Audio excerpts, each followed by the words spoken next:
स्वागत है आपका हमारे YouTube चैनल अध्ययन विज्ञान में।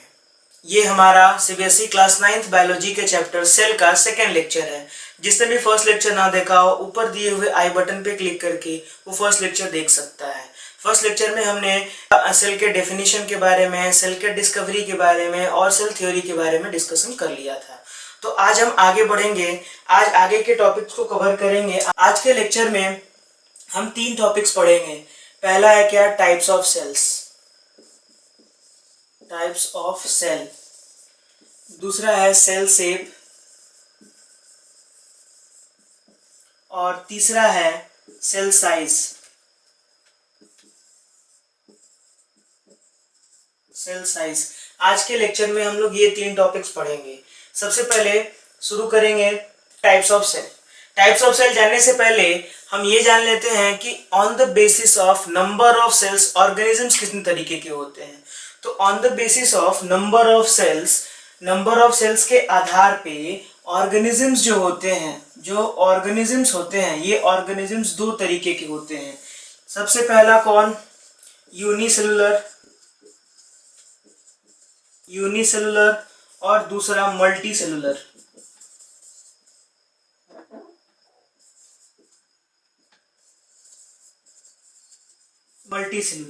यूनिसेलुलर और मल्टीसेलुलर, नाम से समझ में आ रहा है, यूनि मतलब 1। तो यहाँ यूनिसेलुलर में वैसे ऑर्गेनिजम्स आएंगे जो सिर्फ और सिर्फ एक सेल के बने हुए होंगे। ठीक है, जैसे हो गया amoeba, paramecium,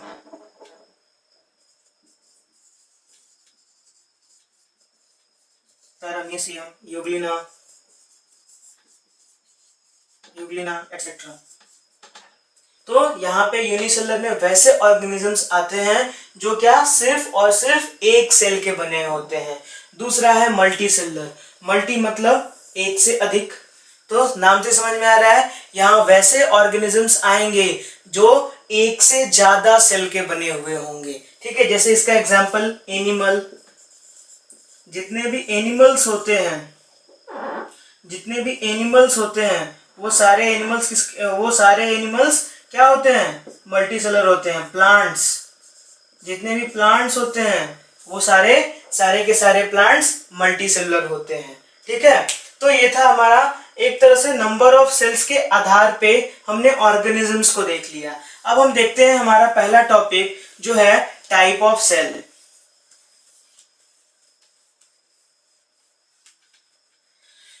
type of cell में अगर सबसे पहले देखा जाए,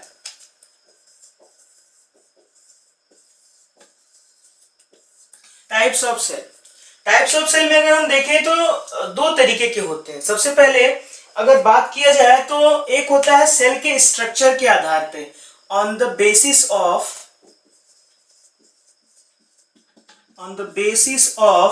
cellular structure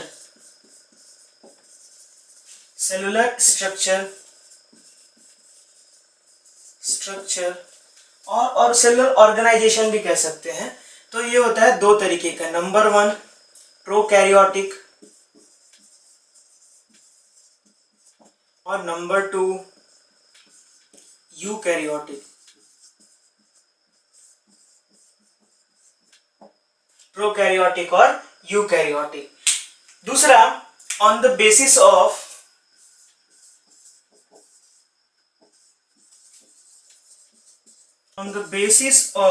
type of organism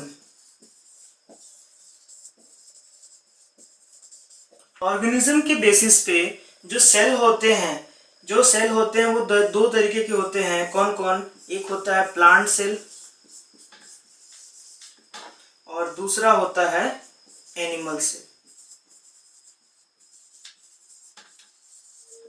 ठीक है, अब डिस्कस करते हैं। पहला क्या होता है, सेलुलर स्ट्रक्चर या फिर सेलुलर ऑर्गेनाइजेशन बोले, मतलब सेल के बनावट के आधार पे।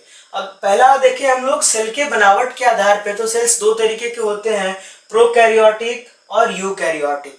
प्रोकैरियोटिक सेल कौन से होते हैं, प्रोकैरियोटिक सेल्स बहुत ही बेसिक सेल्स होते हैं।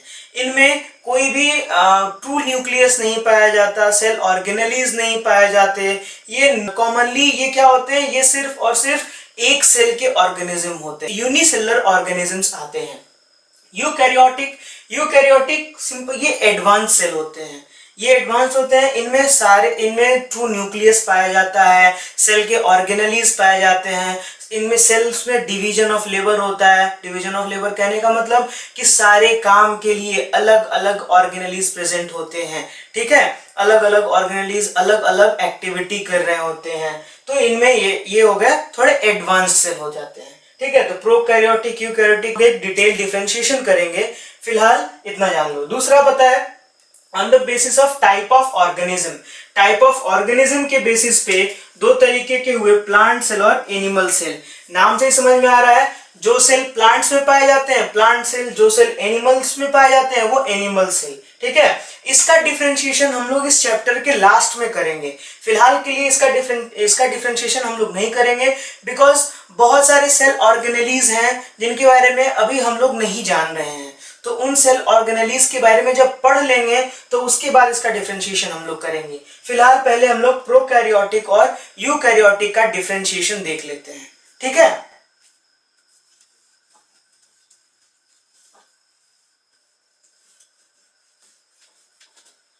तो अगर बात करें हम लोग प्रोकैरियोटिक और यूकैरियोटिक के बीच में डिफरेंशिएशन का, तो कुछ ऐसे डिफरेंशिएशन होते हैं, डिस्कस करते हैं शुरू से। पहला पॉइंट क्या लिखा मैंने, वेरी माइन्यूट इन साइज, और ये क्या है, fairly large in size in comparison to prokaryotic cell. अब इसमें क्या, वेरी माइन्यूट, वेरी माइन्यूट का मतलब क्या हो गया, वेरी माइन्यूट का मतलब ये हो गया कि प्रोकैरियोट्स जो होते हैं वो बहुत छोटे साइज के होते हैं, ठीक है, और eukaryotes on the other hand इनसे थोड़े बड़े होते हैं। वो ऐसा नहीं कि बहुत बड़े होते हैं, बट इनसे थोड़े बड़े होते हैं, ठीक है। सेकेंड पॉइंट में बात करते हैं। सेकेंड पॉइंट में मैंने बोला ट्रू न्यूक्लियस एब्सेंट, और इसमें बोल रहा हूं मैं कि true nucleus present. True nucleus क्या होता है समझते हैं। ट्रू न्यूक्लियस उस न्यूक्लियस को कहते हैं जो न्यूक्लियस का जितना भी कंपोनेंट होता है, न्यूक्लियर कंपोनेंट्स को न्यूक्लियोइड बोलते हैं, वो न्यूक्लियर मेम्ब्रेन से कवर्ड है। अगर कोई न्यूक्लियस है और वो न्यूक्लियस न्यूक्लियर मेम्ब्रेन से कवर्ड है, न्यूक्लियस के जितने भी कंपोनेंट्स हैं, ठीक है, वो सारे के सारे कंपोनेंट्स अगर न्यूक्लियर मेम्ब्रेन के अंदर कवर्ड हैं, तो उसी को हम कहते हैं ट्रू न्यूक्लियस। और प्रोकैरियोट्स में ये ट्रू न्यूक्लियस नहीं पाए जाते हैं, on the other hand eukaryotes में ये ट्रू न्यूक्लियस पाए जाते हैं। सिंपल सा अगर कोई पूछे what do you mean by true nucleus, तो ट्रू न्यूक्लियस का मतलब क्या होगा, nucleus with in nuclear membrane, ठीक है, जो भी न्यूक्लियर स्ट्रक्चर है वो न्यूक्लियर मेम्ब्रेन के अंदर है, तो उसको हम लोग कहते हैं ट्रू न्यूक्लियस। और प्रोकैरियोट्स में ट्रू न्यूक्लियस एब्सेंट, यूकैरियोट्स में ट्रू न्यूक्लियस प्रेजेंट, ठीक है। थर्ड पॉइंट लिखा मैंने, single chromosome is present in prokaryotic and more than one chromosome is present in eukaryotic. तो प्रोकैरियोटिक सेल में एक क्रोमोसोम होता है, उससे ज्यादा क्रोमोसोम नहीं होता है। On the other hand eukaryotic में एक से ज्यादा क्रोमोसोम होता है। ह्यूमंस का ही देख लो, 23 पेयर ऑफ क्रोमोसोम पाए जाते हैं। यूकैरियोटिक सेल में एक से ज्यादा क्रोमोसोम पाए जाते हैं, और प्रोकैरियोटिक सेल में सिर्फ एक ही क्रोमोसोम पाया जाता है। अगला डिफरेंशिएशन ये है कि जितने भी प्रोकैरियोटिक सेल्स होते हैं उनमें सेल ऑर्गेनेलीज नहीं पाए जाते हैं। जितने भी प्रोकैरियोटिक सेल्स होते हैं उसमें सेल ऑर्गेनेलीज, सेल ऑर्गेनेलीज कहने का मतलब क्या हुआ, जो सेल के अंदर ऑर्गन्स होते, जैसे Golgi complex, mitochondria, ribosome, endoplasmic reticulum, ये सारे होते हैं सेल ऑर्गेनेलीज। और ये सेल ऑर्गेनेलीज प्रोकैरियोटिक सेल्स में नहीं पाए जाते हैं, यूकैरियोटिक सेल्स में पाए जाते हैं, ठीक है। Cell organelles are present in eukaryotic. तो यूकैरियोटिक में सेल ऑर्गेनेलीज पाए जाते हैं, प्रोकैरियोटिक में सेल ऑर्गेनेलीज नहीं पाए जाते हैं। अगला लिखा मैंने, सेल डिवीजन बाय फिजन और बडिंग। तो जितने भी प्रोकैरियोटिक सेल्स होते हैं उनमें जो डिवीजन होता है, उनमें सेल डिवीजन जो होता है वो सिर्फ या तो बडिंग से होगा या फिर फिजन से होगा, तीसरा कोई मेथड नहीं है। वहीं यहाँ यूकैरियोटिक जो है, यहाँ मिटोसिस और मियोसिस होता है, ठीक है। तो ये था हमारा प्रोकैरियोटिक और यूकैरियोटिक के बीच का डिफरेंशिएशन। अगर किसी को लिखना हो तो वीडियो पॉज करके लिख सकता है, बाकी हम आगे बढ़ते हैं। आगे बढ़ते हुए हम बात करेंगे अब सेल के शेप पर। क्योंकि प्लांट सेल और एनिमल सेल तो मैंने बोला कि हम लोग लास्ट में डिस्कस करेंगे। तो अभी अब अगले टॉपिक पे बढ़ते हैं आज का, वो है सेल शेप।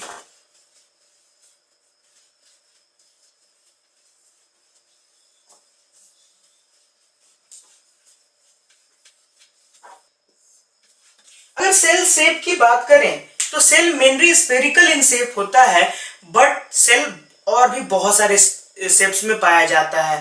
वो इलोंगेटेड हो सकता है, वो डिस्कॉइडल हो सकता है, वो स्पिंडल शेपेड हो सकता है। बहुत सारे तरीके के सेल्स पाए जाते हैं। जैसा उनका काम रहता है वैसा ही उनका स्ट्रक्चर रहता है। तो सेल्स जो होते हैं वो वेरिएबल शेप्स के होते हैं। अगर हम देखें, एक एग्जांपल के तौर पे देखें तो ये रहा हमारा।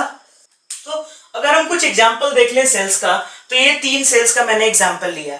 एक है हमारा न्यूरॉन। न्यूरॉन क्या होता है? हमारे दिमाग में पाया जाता है, हमारे नर्वस सिस्टम में पाया जाता है। पूरा पूरा नर्वस सिस्टम हमारा किसका बना हुआ है? इसी न्यूरॉन का ही बना हुआ है। ठीक है, तो ये न्यूरॉन का स्ट्रक्चर देख लें अगर, तो इस न्यूरॉन का स्ट्रक्चर कुछ ऐसा इलोंगेटेड शेप में है। वहीं इस मसल फाइबर का देख लें, जिससे हमारा मसल बना हुआ है, वो एक स्पिंडल शेप में है। वहीं अगर आरबीसी का देख लें, वो डिस्क शेप में है, वो ऐसा शेप में है। ठीक है, वो ऐसा है। ये स्ट्रक्चर बनाने का मतलब ये नहीं कि मैंने डंबल बनाया है। ठीक है, सेम चीज को मैंने इस एंगल से दिखाया है। ठीक है, ये लॉन्गिट्यूडिनल सेक्शन, ये ट्रांसवर्स सेक्शन। ठीक है, तो इस शेप में दिखाया। तो ये क्या है? बीच में दबा हुआ रहता है, साइड्स में उठा हुआ रहता है। तो इसको डिस्क शेपेड का होता है, और बीच में इसका कॉन्स्ट्रिक्शंस होता है, बीच में इसका दबा हुआ रहता है। इसी को हम कहते हैं क्या? Discoidal shape. तो आरबीसी जो होता है वो डिस्कॉइडल शेप में होता है। तो यहाँ देखें, अलग अलग सेल्स के अलग अलग शेप्स, अलग अलग सेल के अलग अलग शेप और शेप पाए जा रहे हैं, और अलग अलग साइजेस भी होते हैं। ठीक है, कभी किसी एक सेल का साइज भी सेम नहीं रहता है। तो हमको दिख गया कि शेप्स में, जितने भी सेल का शेप होता है उसमें अलग अलग वेरिएशन दिख जाते हैं उनके काम के अकॉर्डिंगली। ठीक है, तो cells can be found in variable shapes. किसी भी शेप्स में सेल हमको मिल सकता है। ठीक, cell size. Cell size cell size क्या होता है? सेल का डायमीटर। ठीक है, सेल कितना बड़ा होता है? तो एवरेजली जितने भी सेल्स पाए जाते हैं वो ऑन एन एवरेज 0.2 माइक्रोमीटर से लेकर 18 सेंटीमीटर तक के होते हैं।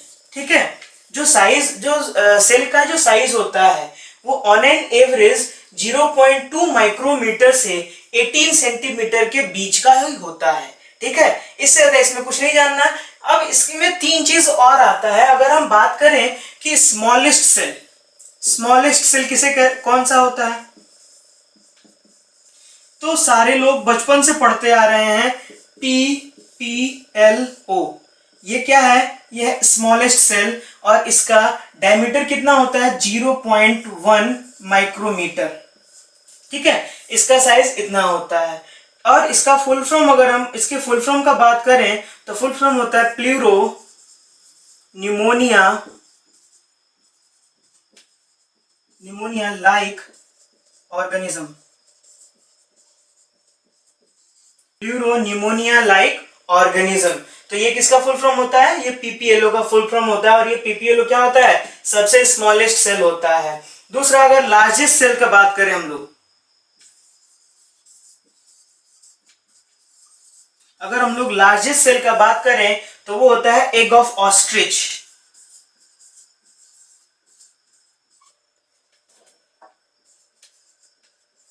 Egg of ostrich. और अगर इसका साइज का बात करें तो इसका साइज होता है 18 सेंटीमीटर के अराउंड। ठीक है, ये 18 सेंटीमीटर के अराउंड इसका साइज होता है। हमारे बॉडी में भी एक सेल होता है, नर्व सेल। हमारे ह्यूमन बॉडी का सबसे लार्जेस्ट सेल अगर हम बात करें तो वो होता है नर्व सेल। लॉन्गेस्ट सेल में आता है नर्व सेल। लॉन्गेस्ट सेल में आता है नर्व सेल। नर्व सेल, इसको न्यूरॉन भी बोलते हैं। अभी मैंने थोड़ी देर पहले स्ट्रक्चर बनाया था इसका, न्यूरॉन का। तो ये नर्व सेल जो होता है ये ह्यूमन बॉडी में सबसे लॉन्गेस्ट सेल होता है। इसकी लंबाई 1 मीटर से ज्यादा भी हो सकती है, 1 मीटर या उससे ज्यादा। ठीक है, ये हमारे बॉडी में सबसे लंबा सेल होता है।